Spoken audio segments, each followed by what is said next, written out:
Yes, welcome back to another episode of The Whistle Blows. After a 2 week or so hiatus, we are back, and God knows a lot has happened in Tottenham land. We're delighted to be joined by the man who gave me my Tottenham podcast debut on Grumpy Old Spurs. It is, of course, Dave Harris down in Sydney. How are you, Dave? I'm very well indeed. A bit hungover, a bit croaky. I went and saw Faithless last night. A man of my age shouldn't be going out drinking to all hours. But great to be on and lovely to be a guest with no responsibility whatsoever. Marvellous. And thank you so much for coming on early as well. What is it, about 8 a.m., right, in Sydney? So appreciate you putting yourself through that. And No problem. Bill, it feels like this is the longest we hadn't seen each other All right, for mate. some time. Yeah. About a 2 week break, as I said. How are you, mate? Yeah, very good, mate. It's good to be back. And I mean, we have had a lot happen in the 2 weeks, haven't we? Bloody hell. Don't even know where to start with it. I just want to give out a shout out to Darren there, my good mate, and who's a sub to our one of our first monthly subscribers. So thank you very much, absolute legend. And yeah, man, looking forward to getting into this. It's been a while. When was our last show? We did have Tudor as manager, didn't we? It seems like we've had so many different managers. I can't even remember what happened, but I think we had Tudor then, didn't we? We did. We even went as far to get a Croatian football expert on Bill to tell us how to tell us how he was going to be, which is God knows who we'll be getting on next week. To reflect on. Yeah. I have to be a Grand National horse racing expert to get Harry Redknapp or something. Indeed, yeah. And I mean, look, I think it's I think when our last show probably was just before Arsenal, wasn't it? I think it was the one I missed, because I think I missed that one as well. Right. Yeah. So yeah, we had Jack a lot. Jack. We were talking about it. Oh yeah, staying up. We did. And we were be positive about staying up, and we've lost every game since. So. Yeah, and we'll definitely chat a little bit about that tonight. I think it's looking a pretty perilous situation. But I think just before we jump into that, I think it would be remiss of us not to have a little debrief on what seems like the maddest game of maddest games, even by Tottenham standards, with Atletico Madrid. Dave, what did you make of the game? How are you feeling now you've had some time to get over that absolute shambolic performance? Well, I think it reminded me of Stellini's game against Newcastle when we were 4-0 down after 20 minutes. And I think he had Perisic as a left back and someone else at a right back. And Romero didn't come out in the second half. So Romero didn't come out in the second half, and allegedly there was a fight between him and Lloris. And Stellini didn't last after that. Levy got rid of him for the very next day, and then Mason was back in. So to be honest with you, I watched it. My first reaction when it was announced that Vicario was being dropped was good, because I think he's been shocking this season and not much cop last season. But if you think about it, obviously with hindsight and all the rest of it, you go, well, the options of bringing in Kinski, you've got a home league game, an away league game, and then you've also got away Champions League or home Champions League. So kind of the hardest task is an away Champions League game. I felt a bit sorry for him in that regard. They've got a bit of history, I think, of doing stuff for their pitch, where I think you've seen footage of other away teams slipping all over the place. But given the fact that we are in the Deloitte's top 10 revenue, and we've got an entourage as big as anybody's, they should really have worked out that you might have needed long studs. So, to be honest with you, that first 16 minutes and then Kinski went off, I ended up reacting to it like that Stellini Newcastle game. I was watching it there, I just started laughing, which I know is not the reaction you meant to have. Because this club goes from ridiculous to ridiculous every time. And so, at the end of it, it was like, okay, well, that's that then. And then we've kind of really got a kind of a dead rubber of a match next week. I don't know if you saw today, Dave. It's Kinski's birthday today as well, so there's a bit of time. Happy birthday! What did you make of the whole the way that it was dealt with? Obviously, with being him subbed off, and then I don't know if you've basically seen it being across it, but pretty much every goalkeeper in history has come out in support of him. But didn't seem to get much support from our manager at the time. What have you made of how Spurs handled the whole situation? Well, interestingly, my good mate Simon Jordan at TalkSport, who I've resisted ringing up in the last 3 weeks, because even I can't face doing that. You know, he came out and said, well, that's what he's paid to do, and he's a professional. And in the heat of the battle, Tudor hasn't got time to go over and give him a cuddle and all the rest of it. I'm upside down. Well, there we go. Oh, I see. It's a gag. It's a bit early. Sorry. So I think I mean, look, Tudor, we'll get onto in a minute, but you know, they haven't hired him for his manager skills. I think what they've done is what they've done is typical Tottenham, and in life is that you react to something like I believe with Frank, the players were late. There was ill discipline. Van der Ven and Spence on the pitch after Chelsea. Basuma, all the rest of it. So they've brought in a disciplinarian. So they've gone from one to the other. And I think, you know, should he have gone over and at least acknowledged him and things like that? Probably. I mean, it only would have taken 5 seconds out. I mean, the question is, do you think Romero told him that he should substitute him? Because he was talking to him, wasn't he? Yeah, I did see that. I saw he denied it in the presser afterwards, didn't he? But you never know with these things. I know they haven't looked at it, weren't they? Yeah, it might have been like a Gascoigne Lineker situation, mightn't it? Well, yeah, that's right. Blimey, yeah. But I mean, I think the fact that you had 3 players rush off down the tunnel to comfort him shows a small element of team spirit and togetherness, which we really don't have. But yeah, you know, it was just ridiculous. Yeah, no, I make you right as well. The comment around it is just the Tottenham way of going from one extreme to the other, and I mean this guy has got no element of man management whatsoever. I think the problem is he's come in like a bull in a china shop, hasn't he? You know, that sort of Conte-esque. And by the way, I actually agree with a lot of the things he's saying in terms of slagging off the players, because they have been a joke, right? I think, and we can quite clearly see that some of them have completely switched off and they don't have it about them for this relegation fight. But that's just not what you do, is it? When you come in with 10 games to go or whatever, and your job is to galvanise the squad, you've got to come in and put your arm around some players and tell them they're great and just lie. You know, to try and get yourself over the line. He's done that Conte thing of slating the squad, but without having the credibility or, you know, being the permanent manager. You know, he isn't a Conte either. He hasn't won trophies everywhere, you know, and so it just doesn't quite wash with players, and they're probably going, "Oh, fuck this guy." Like, why, you can definitely see why he doesn't last very long at places, can't you? Well, yeah. I mean, did he lose 8 in a row at Juventus? Or I think he's no wins. I think it was no wins in 8. No wins. So no wins in 8, and now it's no wins in 4. So that's now no wins in 12 for him, right? I mean, that's appalling. Look, I think that, you know, it's Paratici's recommendation, and Paratici's not very good at recommending coaches, interim or otherwise. I mean, it was his last decision was to put Stellini in place after Conte left, right? So, you know. So there you go. So I just think at the end of the day that it was just a joke. And then what summed it all up at the end is when Paulinho and Romero collided, and they're now out. They're out. Yeah, I know. And just going back to the game, Con, do you think if you strip away the mistakes and stuff, there's a kind of elements that it went okay. Like it wasn't like we know the TalkSport meme doing the rounds at the moment. Obviously, is that we drew the second half, but you know, we did have patches in that game where we were on top of it, and we had a couple of spells dangerous. Obviously, scored 2 goals.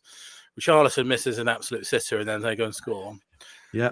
Could you take any positives from that game at all, Dave? Atletico aren't all that. Is that a positive? I mean, they're not. And their record against their record against English teams is not that good in the Champions League, right? But you know, they've got against Tottenham, so therefore their record's going to improve. So they're not all that as a team. And I think they were definitely there to be got at. But you know, when you've got a central midfield of what did we have? Sarr and Gray. Sarr and Gray, yeah. It's not going to really cut it, is it? And who did he leave on the bench? He left Gallagher on the bench. Was it Solanke? Gallagher on the bench, right? And I got a lamp here. I'll send it over his way. Yeah, I mean, you know, he had a lot. Yes, Xavi, Seaman, Gallagher, Solanke on the bench. Now, listen, I'm not saying that they're world beaters or anything like that. I mean, they've all been disappointing in various different aspects, but I just felt it was he's insisting on playing 3 at the back. It just doesn't work. We haven't got the personnel for it. No. What did you make of it? That sums it up again. Yeah, I mean, look, that sums it up again, doesn't it? I mean, the team selections, but also you've hired a system manager, right? When you're in the situation that we're in, where we've got a squad, so we've got a squad with multiple injuries, which was already, even if everyone was fit, we've got issues with not having enough players in the right positions anyway. But with the injuries on top of that, it's even worse. And then what you go and do is you go and hire a system manager who only wants to play 3 at the back. Yeah. And where obviously playing 3 at the back, the wing backs are so important, and then we don't have a left-footed wing back to play, other than the kid that we decided to sign from Brazil, who they're not willing to play yet. So, it's just, it beggars belief. And then what he's doing is exacerbating our issues even further by playing players out of position. Yeah. And you've had Paulinho having to play centre back, you've had Archie Gray having to play basically everywhere on the pitch, right back, left back, and we just, for me, I think we're the worst team in the league at the moment. I think we are.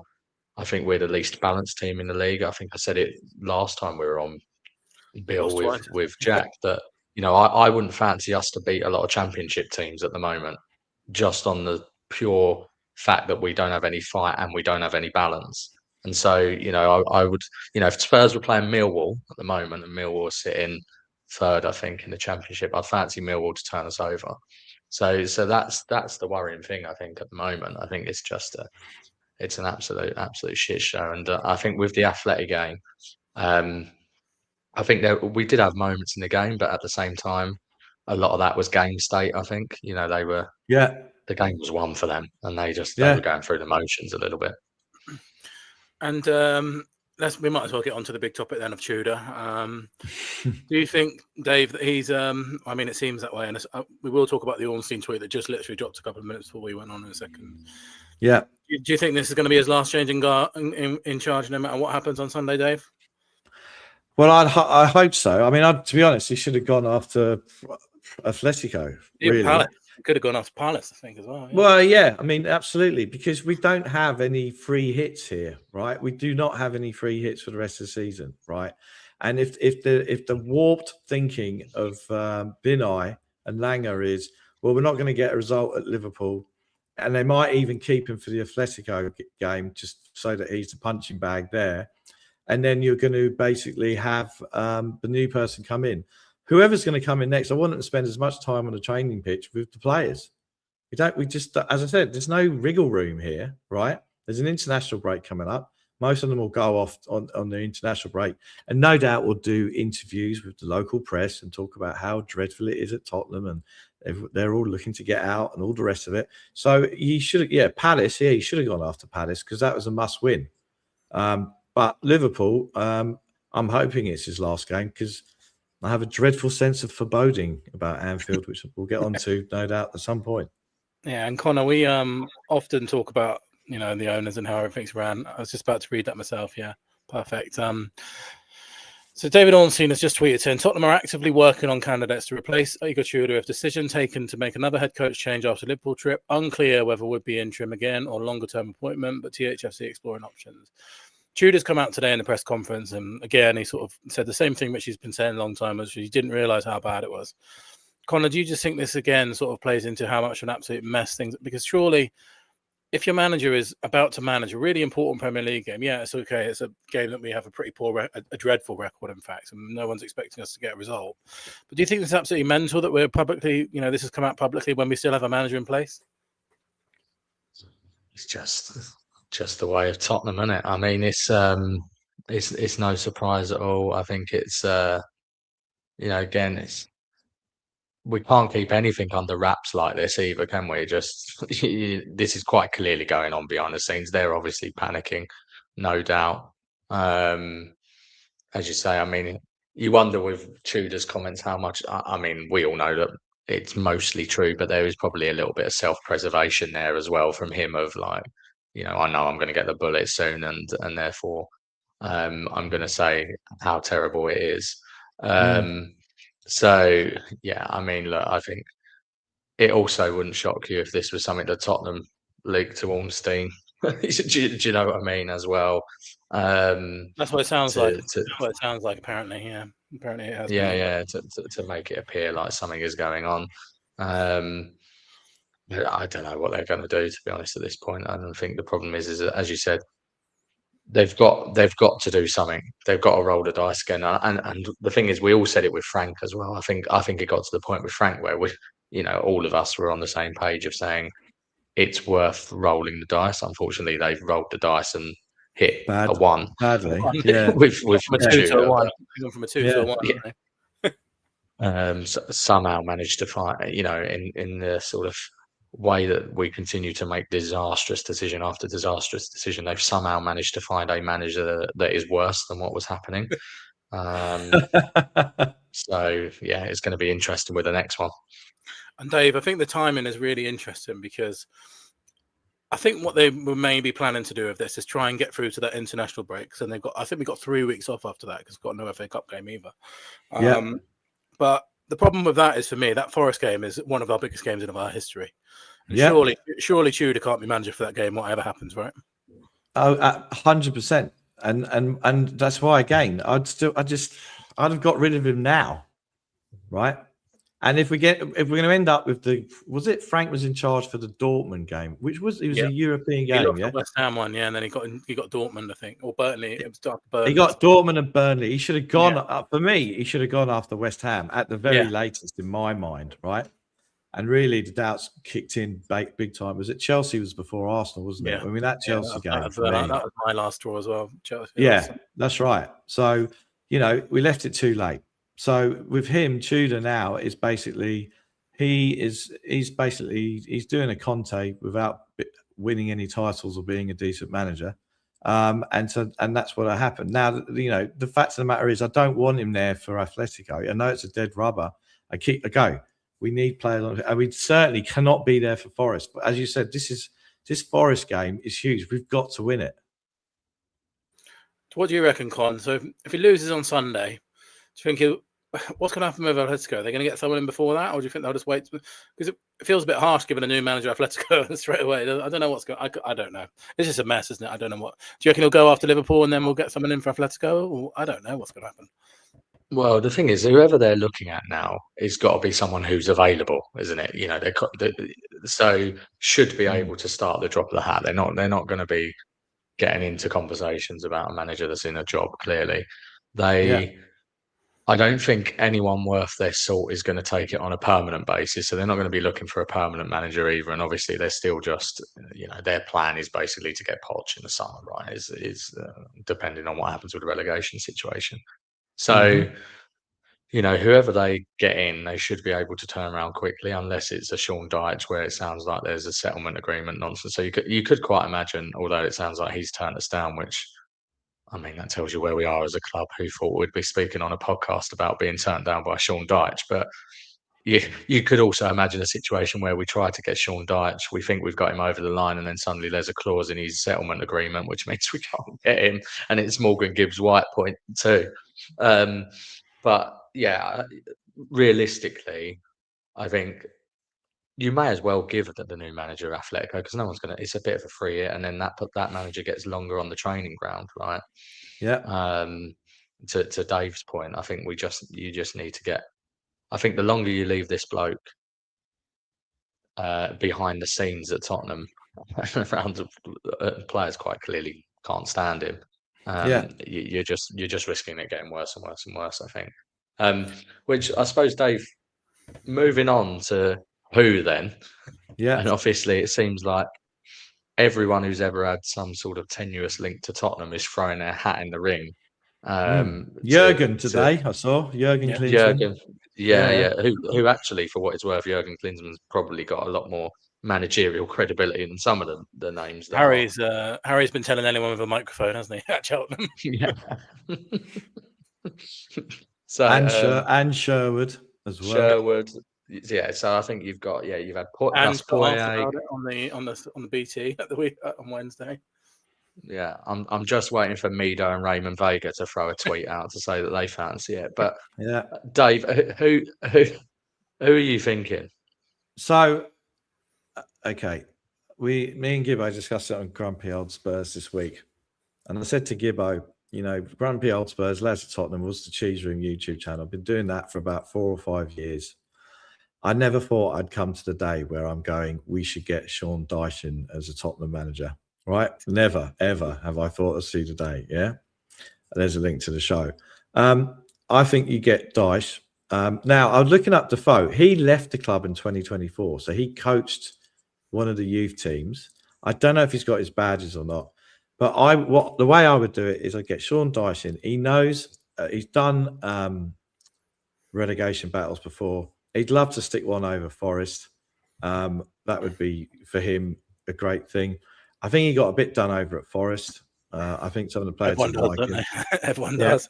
He'll go back to playing a back four. The football won't be great. I mean, to be honest, he's like the modern day Sam Allardyce now, really. He's got modern day Premier League experience. I know it's not pretty. I would get him in and say to him, you've got the rest of the season. And potentially, if we get relegated, you might keep him to bring us up next season. I know I can't believe I'm saying these things, but I really am. And the other thing I would do is I would have a Tottenham old boy next to him on the bench. So you could have one of you could possibly have Mason, you could have Defoe, you could do something like that, right?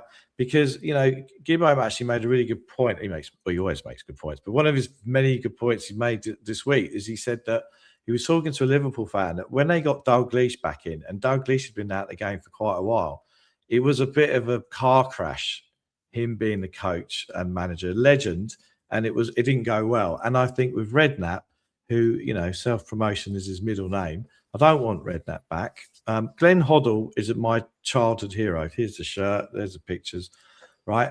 But even when he was a coach, his man management wasn't all that good. His record in the transfer market was bloody awful, right?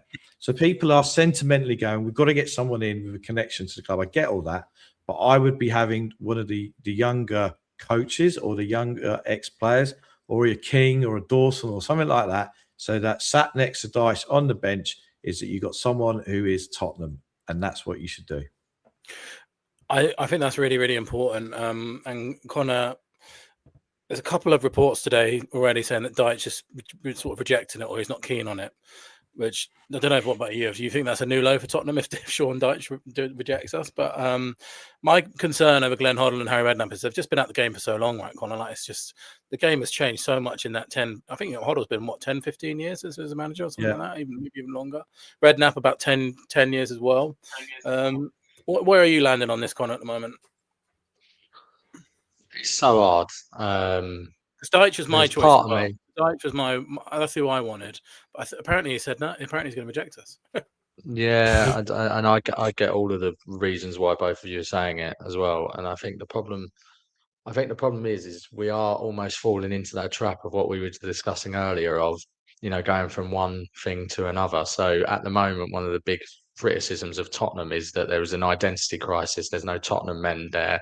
There's too many Gooners. And so the latest thing from the fans is we really need a Tottenham man, right? And that's who's going to save us. And I think the problem is as well, I think it's just we're at that stage of desperation and who's available, right? And who could you get in? And this is why I suppose, again, and I appreciate we're all being sort of Monday morning quarterback and captain hindsight, but if we'd sacked Frank earlier, you had more time to be able to make these types of decisions to maybe getting the right type of interim, right? And potentially a transfer window as well. And potentially a transfer window, which obviously went fantastically well for us. And aren't we all so happy that Langer didn't take the risk? But do we bring out the classic? Do we bring out the classic line of Levy would have sacked him earlier? Yeah, the only thing I did my whole spiel last night on Last Word on Spurs with the whole Levy revisionism, which is coming out now. I think there's some very short memories of last season, whereby had we not won the Europa and got quite fortunate in doing so, we were a Mickey van der Ven clearance away from not winning it. We would have all been saying, how on earth didn't he sack Ange? We were sitting 17th in the league. what's going on. So he didn't sack Ange, and I think Levy he obviously had a history of sacking managers and sacking them early at times. But a lot of the time, that was to get the heat off himself. And I think he started to run out of rope with that, right? Yeah. I think, and that was the reason I actually think he kept Ange, because he didn't have a plan either as to what to do post Ange, and he'd already thrown all of his dice in terms of that. And, the other thing is as well, the January window last year was an absolute disaster as well as this year. So, and he left he hung Ange out to dry in that window as well. So yeah, I don't know. Maybe he would have leave him. He may have sacked Frank earlier. Who knows? But yeah, I think that I don't know what they're going to do. I suspect they may go for a Tottenham man, to be honest, because that's what the fans are calling for at the moment, and I think they are probably thinking it's a PR move to do so.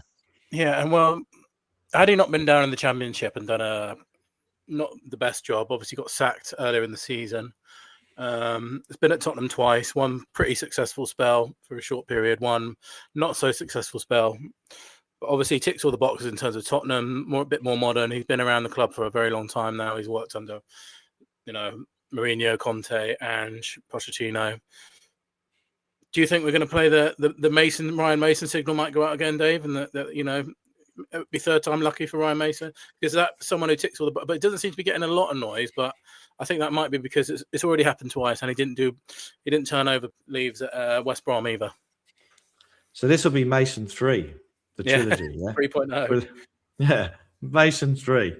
Well, I mean, he could argue that West Brom have just sacked the next manager after him. Yeah, and they've got worse since he left as well, to be fair. They got, but that's not exactly a glowing endorsement of Mason's skills, is it? West Brom have got worse after we sacked you, right?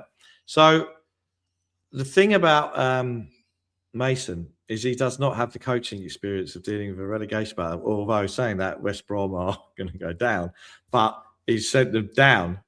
He doesn't have enough Premier League experience for me to get us out of the hole, which is why I'd have Dyche. And if you have Mason next to him, fine, yeah.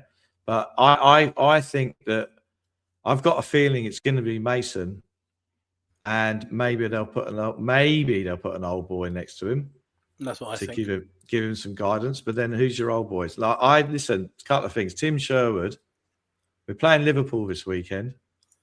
Liverpool away. He played Sigurdsson and Bentaleb as a central defensive midfield partnership. Was that when he didn't go out into he sat in the stands? Yeah. And he turned up late to the Benfica Europe. He was late to get to the Europa home game. Okay. And I don't want to hear about Sherwood because he's just a chancer. I've never liked him. He's a gooner. End of. I reckon it could be Mason, knowing this lot. Me too. But if it's Mason on his own, we're going down.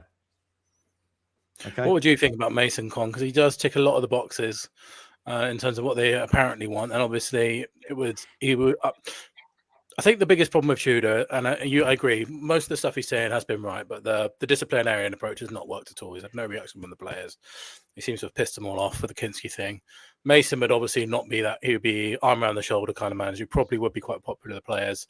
What do you make of Ryan Mason, Connor? I still think if you bring in Mason, you've got to bring in someone else as well that's just got more grit. And yeah, I mean, to be honest, I know lots of people are calling out for Tottenham links, as I say. For me, it's got to be Dyche, I think, at this stage. I just don't know who else it is, right? I don't know. You can't be rejected by Sean Dyche. Surely there's a figure of money which makes it impossible to say no, right? And whatever that figure is, it's much less than being relegated. Well, exactly, yeah. And that's what they've got to do at this point, is just throw money at the situation, haven't they? They've got to... you just say that you keep us up. The bonus is 10 million quid or whatever, 15 million quid, and for 9 games work or whatever it is, that's going to be good, isn't it? So yeah, I don't know, but I think that I get why people are saying it. Like, none of us want to be sitting on a podcast in 2026 talking about whether we're going to get Dyche or Mason or Harry Redknapp, who's 80 years of age. or Glenn No, I Hoddle, who know. hasn't managed for how long. It's just a ridiculous situation for us to be in. Yeah, and for a second, let's park this for a second. Now we talk about Tottenham through and through, and a man that was serenaded by lots of Tottenham fans at the Atletico game on the plane and in the stands. Mauricio Pochettino was obviously there, Dave. He was apparently a guest of Atletico, but he did get a flight with Tottenham fans. Do you think if we stay up or if we don't, let's imagine that we do somehow, do you think all roads lead to Pochettino in summer? I think it would be a classic ENIC move, because knowing this fan base, sometimes I feel like this fan base, I'm on Shutter Island and I'm Leonardo, right? Because I'm like looking around going, really? Look, Pochettino gave us some great times, okay? He did. And I am not a big fan of going back for a second time, all right? I'm not. I just think, I can't think of a time where it's ever worked in football doing it. I can't think of a single time where it's worked. Well, I think I posted a comment once on one of Sean's shows, and he managed to produce 5 examples where it's worked out well, right? So ask him. I mean, like someone like Zidane, yeah, fine, but that's Real Madrid, right? But ultimately, I think when Pochettino came in, where Chelsea and City were both in transition seasons, we had Paul Mitchell there. And we had that one of the best summer transfer windows we've ever had. I think we had Alderweireld, Sonny, although he didn't kick in until the following season, right? And everything was lined up. And he had players there that he could improve, right? But I think now, if Pochettino comes back, the comment that a Chelsea fan made about him was, I said I was surprised when Chelsea and him fell out and he didn't carry on. And he said, the thing about Pochettino is that he, as he did at Tottenham, is he runs them into the ground, and there was a load of injuries, even with Chelsea with their billion worth of players, right? And so the same thing's going to happen again, right? So the thing about Poch, for all that I've said that I'm not a fan, if we stay up, Poch could be like what Moyes is to Everton now. So Moyes has come back in and he's steadied the ship. They've moved into their new ground. I reckon Moyes may have one more season top whack there, and that'll be it for him. And I think with Pochettino, for the vibes and all the rest of it, then he will. I mean, my problem with Pochettino, he's never got us over the line in semi-finals and finals and all the rest of it. We're nowhere near a semi-final, and we're nowhere near a final. So you might as well bring him back in if we survive, because ENIC that'll distract everyone, and everyone will get their bunting out. He's back. He's magic, he's coming home and all that nonsense. But at the same time, I think that he's got a bigger task on his hand than when he came first time round.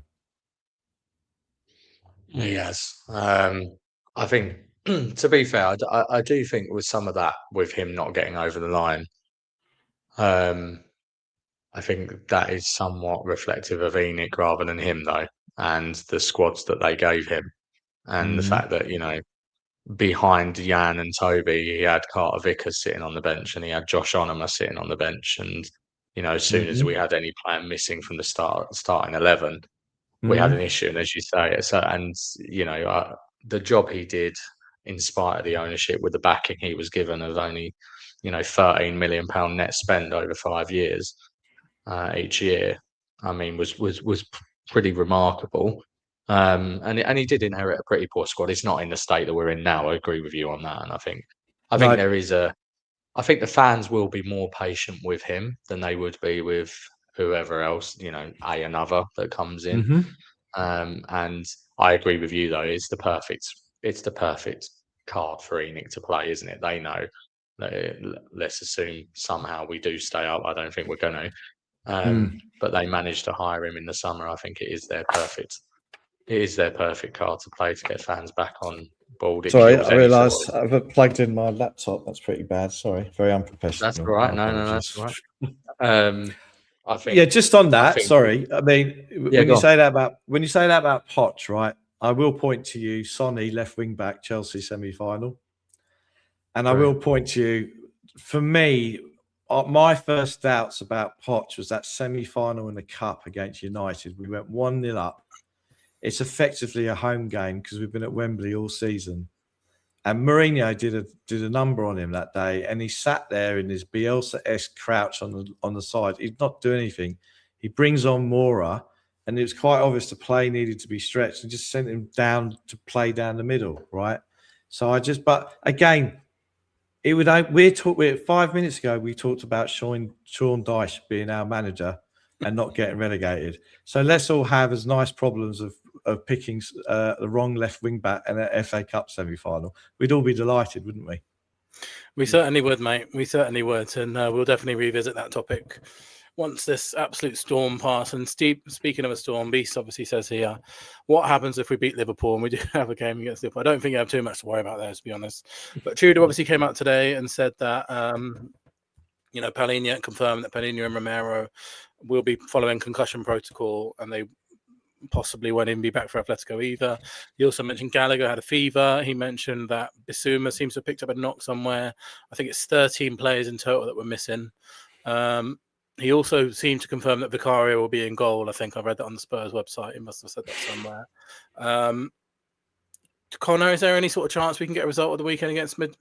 Is it, the question of what happens if we do beat Liverpool? Is there any chance we can be hoping for a miracle in this game? No. I think it's as simple as that. The frustrating thing is, they're not even that good at the moment, are they? They're struggling themselves. They're not. I mean, I was chatting to someone about this earlier, and I was saying, actually, when we played them at home and we had nine men, I actually felt like we deserved a result from that game. I thought we were arguably the better team with 9 men. Obviously Xavi was sent off really early, and Romero at the end. I thought to be honest, I thought they were the worst team that we've played at home this season, Liverpool. Yeah.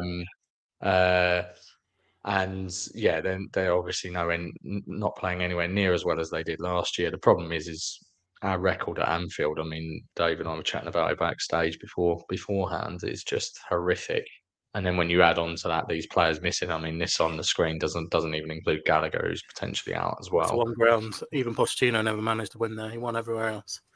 Yeah, and they also, he's going to try and still play 3 at the back, I assume, when we've got Romero and Van de Ven out. He said that Archie Gray will be playing in another new position, which to me says that Archie Gray is going to play centre back in the back 3. Yeah, I mean, I reckon Archie Gray, if he hired some employment lawyers and sued us for workplace bullying, I think he's got a case there. 2 years of it as well. I know. He's played with Dragusin for a season last season at centre back, and now I think I've read that the last 5 times we've played Liverpool, Romero and Van de Ven haven't been playing or something like that. It's crazy. Yeah, I've read that on Twitter as well. Yeah. It is crazy, but yeah, no, I can't personally see it. Dave, what are you thinking? Well, that Sherwood, when he had Bentaleb and Sigurdsson, and I think we lost 4-0, and I think they did us that season with under AVB at 5-0, 5-1, didn't they? I'm old enough to remember when we got beat 7-0 there, when we got the season after we got promoted. So we're going to get smashed. We are going to get smashed. I can't see any other way. I mean, as you said, the frustrating thing about this season and the Premier League in general, I know we're shit, so I'm not saying that we're not, right? But this league has been so uneven that we had actually an opportunity here if we'd have spent the money correctly and all the rest of it, right? And I know it's the same old with our beloved club, but you look at Newcastle this season, like everyone has shown weaknesses. I mean, the Gooners are going to win the league. We get that. And City have been good, but not perfect, right? So we had an opportunity. And the same with Liverpool. I agree. I thought Liverpool, when they came to our place, weren't all that at all. Not at all. So we're going to get smashed, whether it's 7-0 or 5-1. Unfortunately, that's what it's going to be. Sorry. We have a live bomber from Fabrizio Romano. Talk about timing. He says, Igor Tudor's job is at serious risk. Tottenham's dream managerial target for right now is Roberto De Zerbi. De Zerbi is the ideal person Spurs want, but it depends on several things, and it's not easy. So there you go. Bit of live breaking news there that we are apparently dreaming for De Zerbi. Connor, without any preparation or any planning into that, what do you think? What do you make of that one? I mean, De Zerbi, it'll be interesting because he is a madman, right? And he's a bit of a psychopath. I don't know. It would be like throwing petrol on a fire, wouldn't it? And seeing if it works. But yeah, I mean, look, I think to be honest, he's clearly a better coach than some of the ones we spoke about earlier. Gibbo in the chat has obviously been banging on about De Zerbi. Here we go. And he does indeed know is his the new onions. DOF by the sound of things. He is. But yeah, I think it's. I don't know, what would they be giving him? Some sort of break clause or something to say, if we go down, you still get to I don't think you need run one with away him, does from he? this. He seems to do it himself. Yeah, he'll just walk out. Yeah, exactly. But I mean, on paper for me, De Zerbi with this board and with Enoch just feels like a disaster. But what manager? he Well, plays what good manager football. with this board and this ownership Works isn't a anyway. disaster? Works anyway. Well, exactly. Yeah, none. We've tried every variety, haven't we? I mean, if you strip everything back, Dave, personality aside, football focused, how do you think he'd be a good fit for us? Somewhere in I know you Worcester. can't say personality aside with a man like this. Somewhere in Worcester, Gibbo is frothing with excitement, and he's going to Liverpool as well. The question is he going to be able to turn this around and get us out of trouble? Who would you back more? I can't believe I'm about to say this. De Zerbi or Sean Dyche? I'm really going to have a lie down after this show, because De Zerbi in the summer with the luxury of definite Premier League football next year, yeah, I'll go for that. And the fact that he's going to blow up after about a year and a half, I'm not that bothered about it, because that's how he rolls, and that's how we roll. To be honest, the minute that he doesn't get the players he wants in the transfer market, he'll be kicking up about club signings and all the rest of it. He will definitely, I think he'll definitely give those players a kick up the arse as well. But he's got far more credibility of kicking those players up the arse than Tudor, right? So I don't have a problem with it. Again, we've talked about Poch and my misgivings about going back. Will De Zerbi kind of do what Poch we talked about, kind of balance things up and put us back on an equilibrium? Don't know. I don't know about that either. But who else is there? I mean, we're not going to get what's his face, Alonso, are we? Who's going to go to Liverpool? We're certainly not going to get Klopp. We're not going to get Alonso. Who else is there? I think that he's not a bad choice, actually. Connor, if they did, let's say they appoint De Zerbi for the Forest game, do you think that would give the fans a big lift? Because I mean, it's out of the blue a little bit, but it's a massively sort of, he's got a very high pedigree, it seems like, anyway, and it was obviously speaking to more of a long term rather than a short term fix. Do you think that could be a good move for us? Will definitely be a lift. I think there'll be a lift regardless. It was a bit like when Tudor came in for his first game. The atmosphere on the high road, etc., was just because people were feeling positive about Frank going. You haven't missed anything, Marshall. I don't think we're staying up either, mate, to be fair. But yeah, it would definitely give the fans a lift. I think it's interesting though, again, isn't it? Because you could go, well, you could have done this instead of Tudor then, couldn't you? Do you know what I mean? So, you've missed. Again, it comes back to decision making, doesn't it? Now, obviously, to be honest, I think the club, and there's a lot of indications of this, relegation just wasn't on their radar. Even when Frank went, I still don't think it was really on their radar. I think they still thought, oh, do you know what? We're Tottenham Hotspur. We're too good. We're too big to go down. You look at the season ticket renewal email that went out. You look at the January transfer window video. It wasn't on their mind. Oh, we're going to reclassify Newcastle as a Category B game, or well, you might not be playing Newcastle. Let us know what Lincoln is and what category that's going to be. Wrexham will be Category A next year, that's for sure. Yeah, well, exactly. So, Yeah, I think, but we are also in that place, as Gibbo says, he is right. We can't be picky at this stage. We've just been talking about I mean, if you're going for Harry potentially Redknapp, hiring people that are 80 years of age and 10 years out of the game. So yeah, I mean, look, it'll be interesting to see what happens. It wouldn't shock me though whether this is just a rumor that doesn't actually come to fruition. I I mean, mean, Deserby surely is asking for crazy money to come. yeah. I mean, that did interrupt our Liverpool preview there, so we will circle back to that. But Dave, can we have a little score prediction for the Liverpool game? What do you reckon? Do you think it's going to be what I'm sort of hoping with this one? And I think the same in hindsight for the Atletico. I don't think anyone's predicting a result. I just still want it to be another absolute embarrassment like the Atletico result, what the game was. Because for me, that Atletico game is not important in the grand scheme of things because it's about staying up. But we managed to make it so important by it being an absolute disaster that we seem to have pissed off all the players, embarrassed ourselves roundly, got 2 players injured. I just want, if we're going to lose, just lose in dignity, right? Right. So it could be that we let in 3 goals in the first 16 minutes.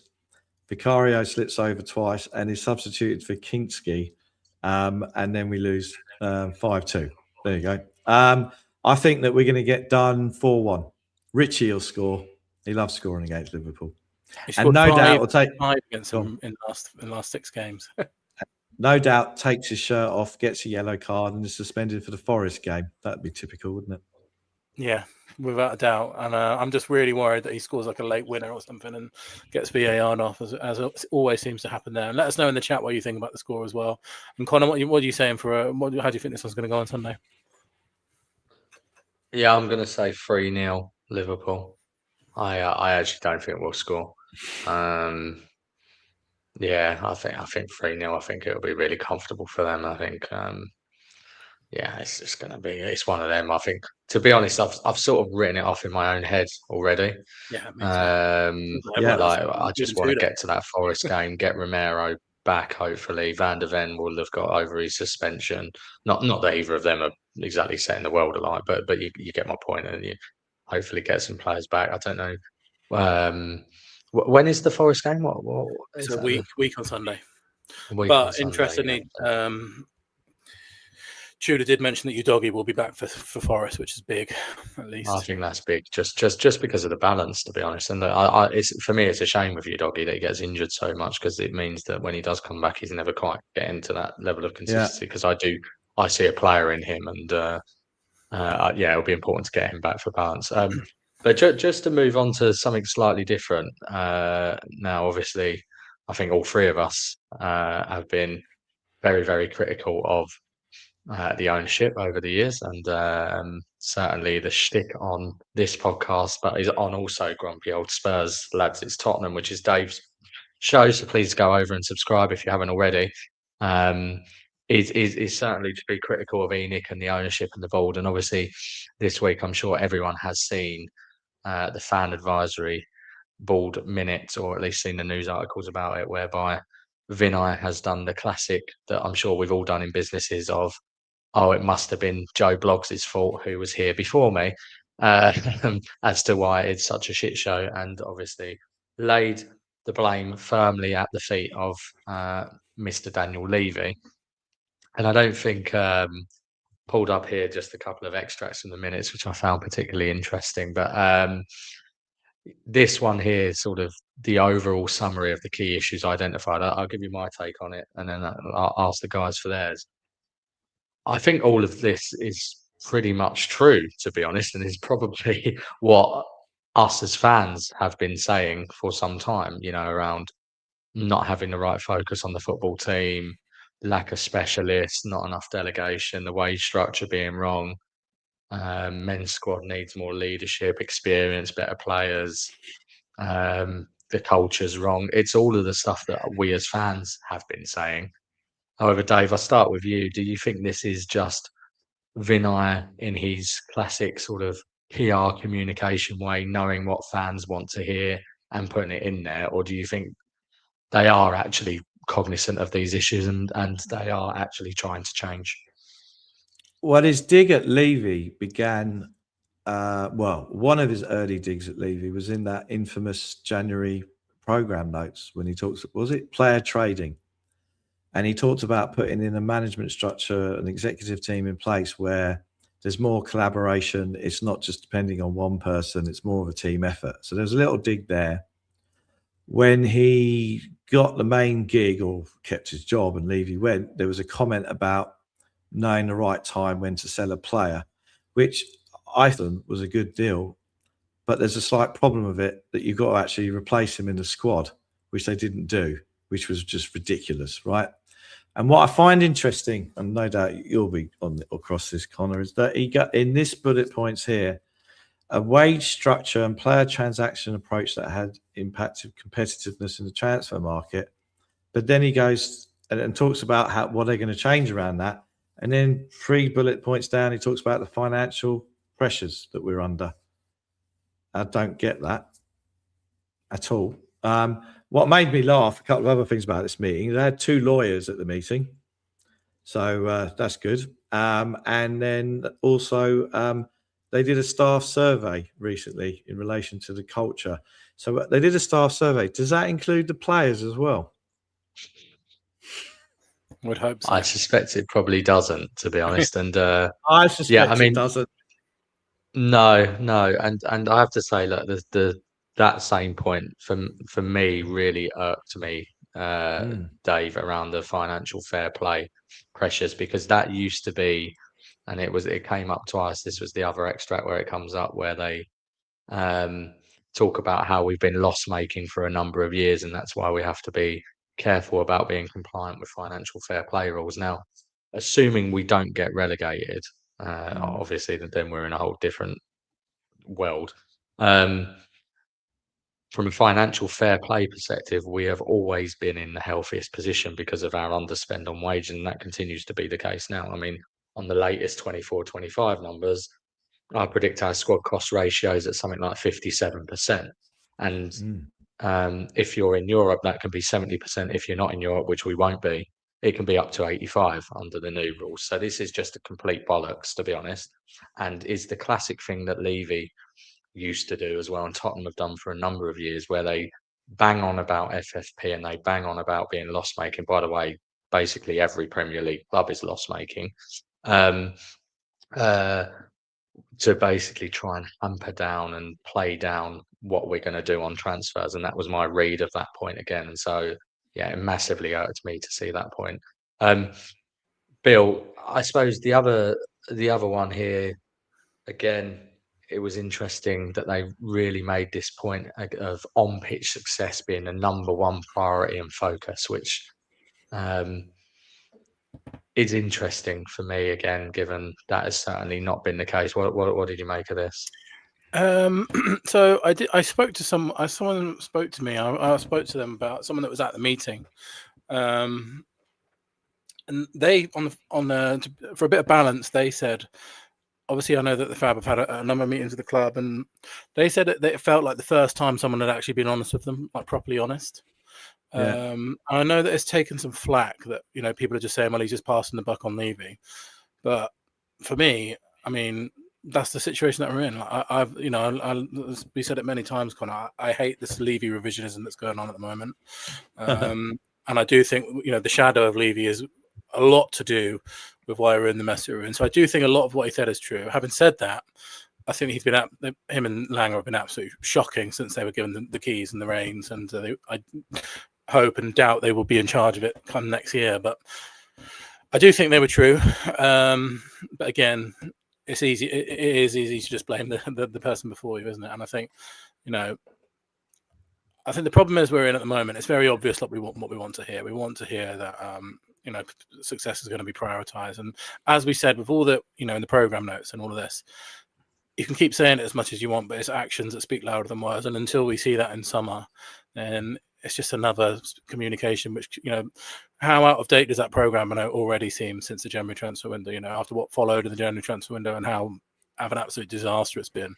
You know, this stuff becomes irrelevant very, very quickly until you actually start doing it. So that's how I feel. But I did, for a state of balance, I did hear that the Fab felt for the first time, or some members of the Fab felt that the club were actually being properly honest with them and admitting how bad the situation is. Because usually, you know, these things, when you read the minutes of it, it's a lot of sort of, you know, corporate speak and pretending everything's going fine and all that stuff. But I know that some members were refreshed by the honesty of it, to be fair.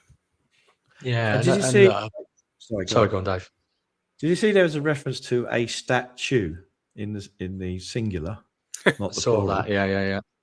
So one statue. Who's it going to be? Yeah, I know that's been on the minutes for a couple of fabs in a row, hasn't it? So it'd be interesting to see who that is. I think it should go to whoever keeps us up, if they keep us up, to be honest. Sean Dyche it is. Yeah. Or Joe Lewis, a nice statue of Joe Lewis outside the stadium. Yeah, I mean, look, this again, and this is where I think you're right. I'm not as harsh as some of our fans are being around. It's just been I chucking Levy under the bus, because actually, I think, to your point, Bill, basically all of it is true. That's what we do. That's what we do on the show. yeah, exactly. We do that. So like, I can't because I agree with it. I think the problem is that he doesn't have the credibility to make those points yet, because, to your point, Vinay and Lange have both been absolutely useless. So we've gone from one shambolic custodian steward of the club to two people that are arguably been even worse.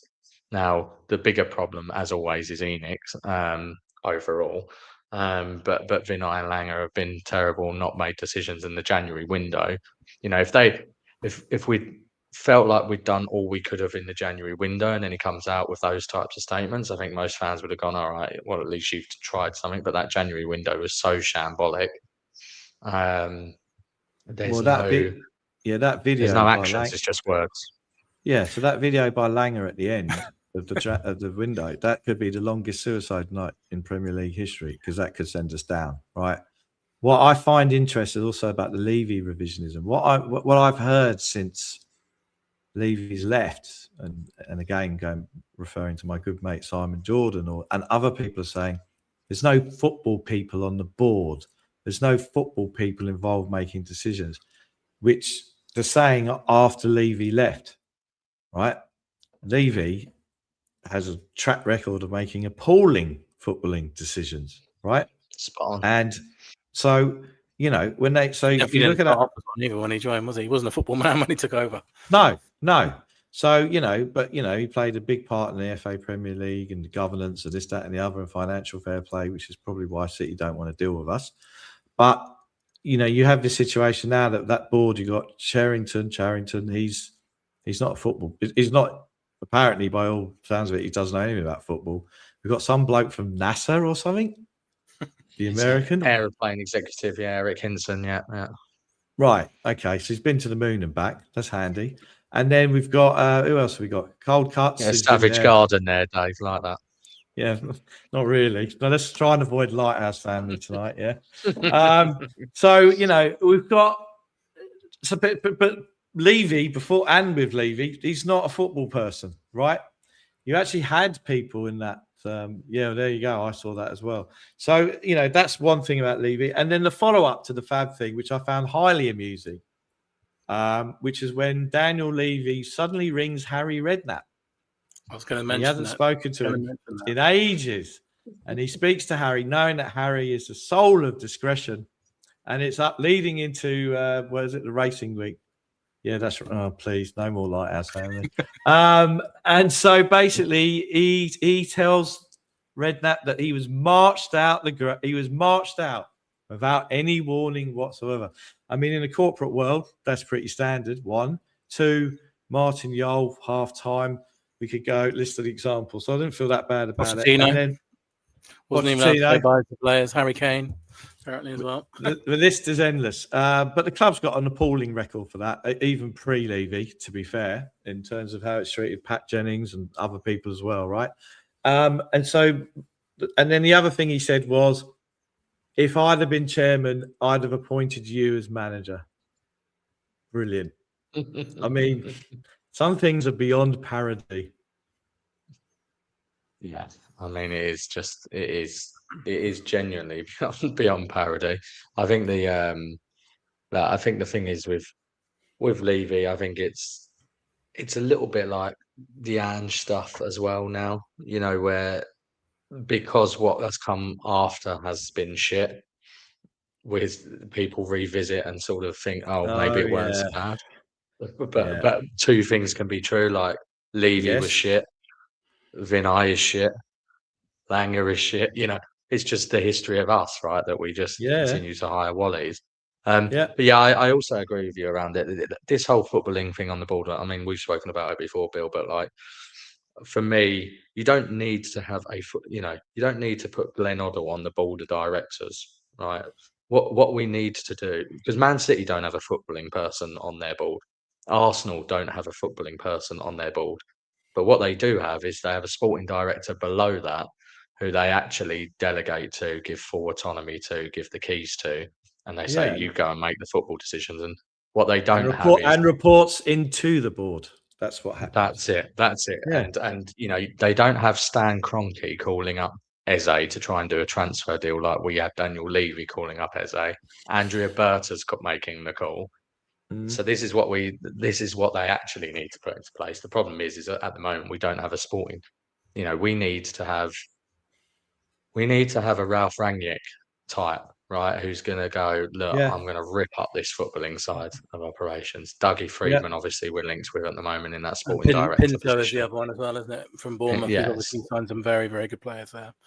yes, and give them the full responsibility, and that's what we need to do. The problem is to be honest, I still, even if we did that with this ownership, I don't think this. I think we need a rip out of the root, which is the ownership, because I think the culture is what is wrong as well, and that culture has been set over so many years. And I think until you change that, until you bring in owners that go, do you know what, our priority is genuinely football, and our priority is that we want to win, you're never going to win. 100%. And I'm just going to really quickly take this question, and because it will lead on quite nicely to what we're talking about next. Lapa says, are there any more protest plans against the owners? Which the answer is, of course, there are. It's really, really important after the situation that we find ourselves in to hold the owners into account. But at the same time, it's a really, really sensitive time at the moment because, every single Premier League game is so incredibly important. I'm not talking on behalf of Change for Tottenham here. I'm just talking from my own personal perspective. And we definitely will have plans to hold these owners to account, as always. And that will not stop. And the message will not stop that we need ENIC out. But I don't know about you guys. I'll ask you first about this one, Connor. I think it's really, really important at the moment that the fans get behind the team in every way possible. That's not to say that protests go against that necessarily. That's not to say that, the protests that we've had have never really interfered with the games or anything like that. But for me, I think at the moment, I think it's really, really important that we together are really, really behind the team. So I'm not going to say too much at the moment, but I know there's big plans in place for the Forest game, which we will definitely be talking about next week. And I think it's, I think a lot of it was inspired, but I don't know if you guys saw the Everton fans when they were in a relegation battle. There's a really good interview of Andros Townsend, where Andros Townsend said, we were absolutely shit. At Everton, we were losing game after game. Suddenly, the Everton fans started going outside the stadium. They started going crazy inside the ground, atmosphere-wise. They started meeting the team bus with flares and all that kind of thing. And he said the fans dragged us over the line that season. And obviously, Richarlison was part of that. And that's not to say it's not important to call the owners out, because it always is. But I just wonder what your thoughts on that, Alcon. But it just feels like at the moment, all fan energy has got to be getting behind the team at the moment, right? Yeah, it's a really, really hard one, right? Because I've always consistently said that to fans that say, "Oh, if you protest, it's you're taking the negative energy into the stadium," and having attended all of the relevant protests, that's actually the opposite of the case, right? Because what happens is we complain and sing about the ownership outside, and then actually you take atmosphere into the stadium, and we've always got behind the players, and it's always been support the team, not the regime, and all of this type of stuff, right? But that being said, I do agree right now.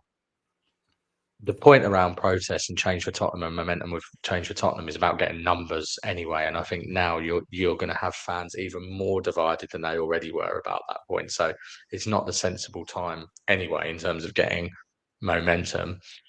There is a big part of me as well that thinks to myself, oh, do you know what?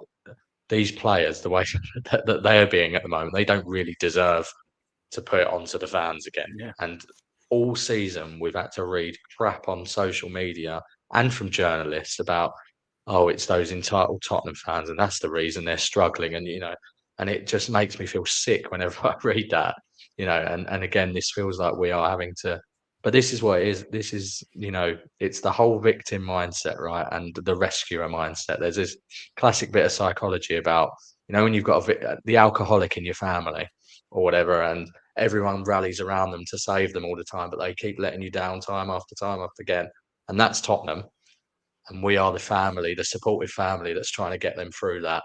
And I think you're right. At this stage, we just have to do that until the end of the season and see where we get to. But this ownership needs to be held to account for sure. And that was for me, that was very deep. That was very deep. That, Connor, you never do that. Was it? That was very deep. I might start crying in a minute. Yeah.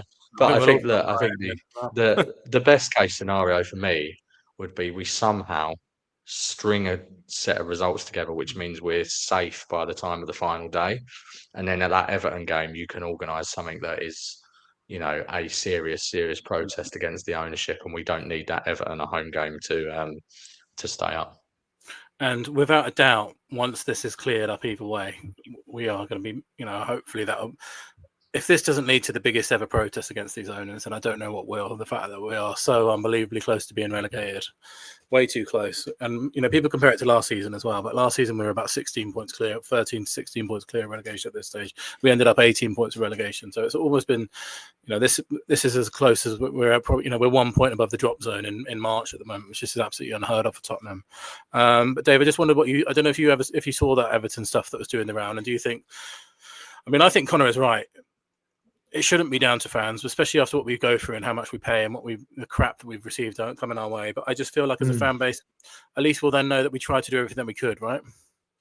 I think there's a couple of points I want to make on this. First of all, I think the accusation of if you hold a protest, it makes the atmosphere inside the stadium worse. That's irrelevant because the stadium is the atmosphere inside the stadium is shocking.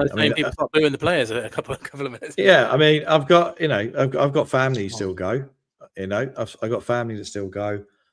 My cousin sits in the South Stand. He says there's been fights in the South Stand between Tottenham supporters. It's been that bad, right? I saw it. Yeah, I saw it. yeah. So that's number one. Number two, if the worst case happens and we get relegated, I obviously do not advocate civil disorder or anything like that.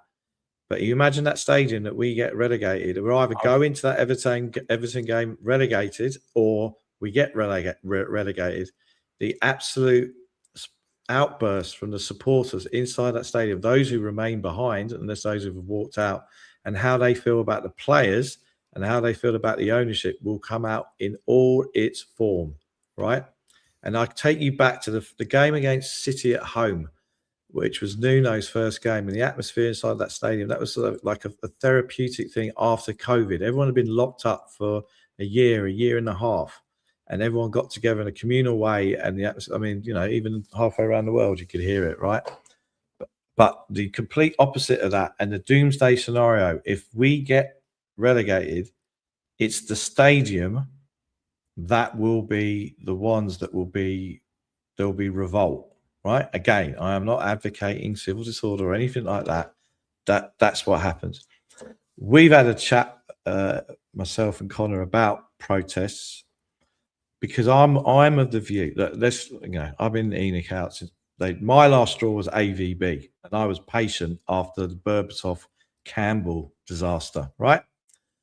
But I just think with protests, my view is that they're used alongside other strategies as well. Right. So, for example, if we are down, everyone hand out white handkerchiefs to everyone and just wave them like the Barca fans did and stuff like that, which is effective onto the camera and stuff like that. I still think there's stuff around PR and comms. I know that PR and comms is done. I still think there is questions to be asked around the governance and the ownership. And again, I'm not alleging anything illegal has been done or anything like that. But I've asked the question: how has this hotel, which I think they've stopped building, been financed?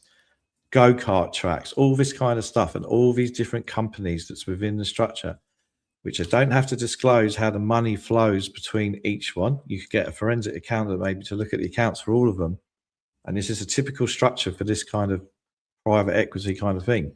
You look at the governance, you look at the fact that the Tavistock co-CEOs as Levy's son and Nick Buckler, right? All of that, right? You can ask all these questions. But I think protests, in my opinion, and again, I take my hat off to everyone who organises it, and it's a lot of work, they should be used sparingly. That's my view, alongside with everything else. Yeah, and just to be very, very clear, I know people from Change of Tottenham are working behind the scenes. We're trying to, look at different ways, exactly like, as Dave suggested there, potentially thinking of fundraising, all that kind of stuff. But I think for now, at the moment, fans have got to put all of their energy into getting behind the team. And then I agree. I totally agree with that. Sorry, yeah. I didn't say that. Absolutely. We are now, I hate, as you two hate, all this nonsense this year, the players about the Praetorian Guard at half-time, Porro talking about true fans, Frank talking about true fans. It makes me sick, actually. And Porro mouthing off the other week about fighting on different competitions and not having enough players. Mate, you've not had a good season, mate. Look at yourself, right? So I agree. The supporters have got to get behind them in the ground, of course. But so basically, at the end of the day, I think that Everton, if we are down, that Everton game is where the protests spontaneously. Or if we're indeed up as well, yeah. yeah. Well, that's right. I think it's the Everton game.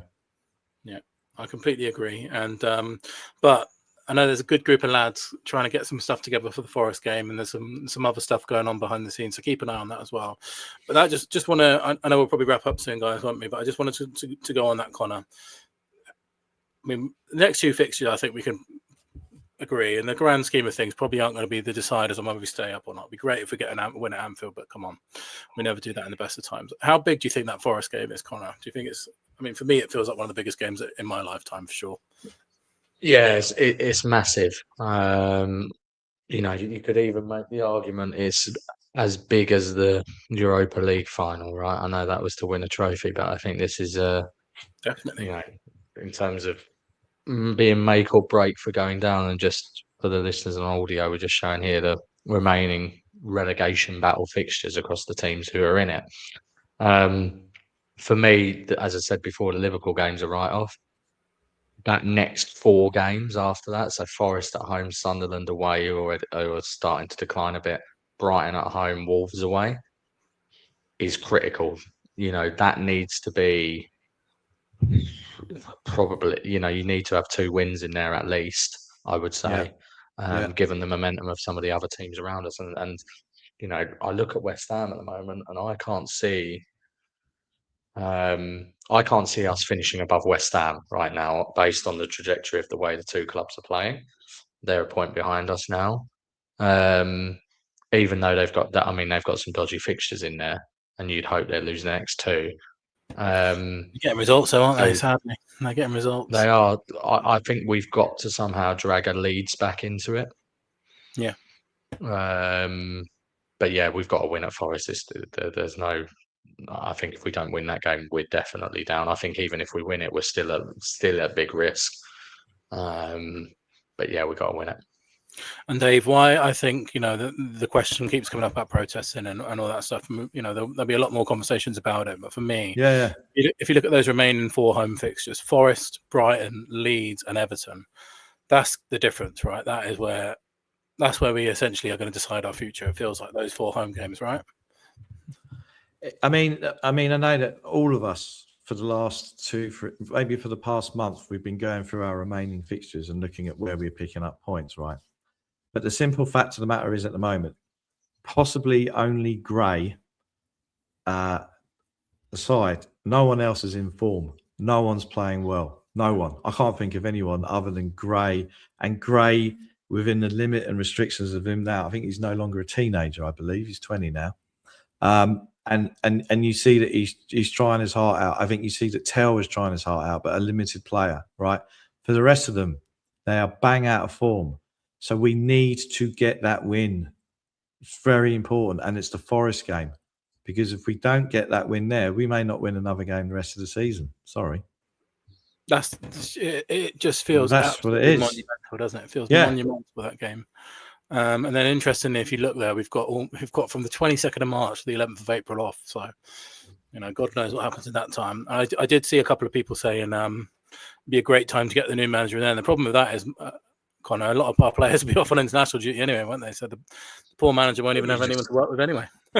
No, you just got to move quicker at this point. And as we said, I think the I think the problem for me when I'm looking at that Chelsea away fixture on May the 17th, I'm feeling sick to my stomach that we could be in this situation where Arsenal are looking like they're going to win the league, and to be honest, they could win more than the league. I look at what else is around in Europe, and so Arsenal win the league, Chelsea send Spurs down at the expense of West Ham staying up, and then I think the Samaritans phone calls go through the roof, right? Because it's just, I mean, you might as well end football as a Tottenham fan there, and I think Arsenal fans probably say end football as an Arsenal fan.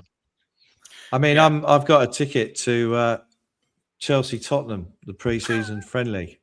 So out here in Sydney. So can you imagine going to a stadium in Sydney rammed full of Chelsea fans, and they've sent us down?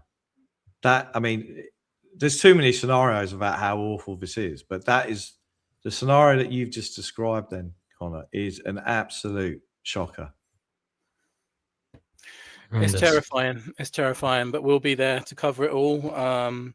Before we wrap up, Connor, I just want to say we've got a big show coming on Tuesday, which we can't say too much about at the moment, just because of the nature of it. But we are going to be talking about that Forest game in particular, is all I will say.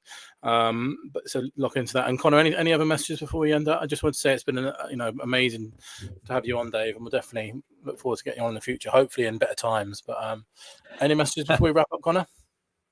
No, just to say massive thank you, Dave, particularly for making yourself available early morning out in Sydney on your hangover as well. And and also, again, a massive thank you for giving me my podcast debut. So we have come full circle, and with me hosting you here. But yeah, thank you so much for coming on. It's a pleasure. I really enjoyed it. He always wants to give the young star players their debut, so he can claim them later on. Yeah, like he's Kevin De Bruyne. I never helped him out, and then he went off and did good stuff elsewhere. Yeah, probably. There's a pleasure. Thank you.